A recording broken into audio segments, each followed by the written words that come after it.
ଅଛି କି ଯକ୍ଷ୍ମା ରୋଗର ଲକ୍ଷଣ ଥିବା ବ୍ୟକ୍ତିଙ୍କୁ ନିକଟସ୍ଥ କଫ ପରୀକ୍ଷା କେନ୍ଦ୍ରକୁ ପଠାଇବି ଏବଂ ଯକ୍ଷ୍ମା ରୋଗ ହୋଇଥିବା ବ୍ୟକ୍ତିଙ୍କୁ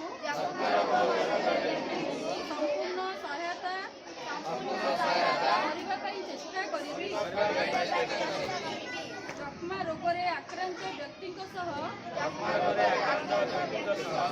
ସାମାଜିକ ଭେଦଭାବ ରଖିବା ଲାଗି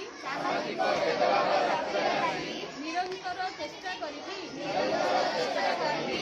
ଆଜି ଆମେ ଏହା ଶପଥ ନେଉଅଛୁ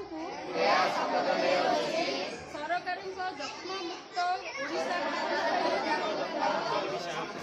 ମୁଁ ସମ୍ପର୍କବଦ୍ଧ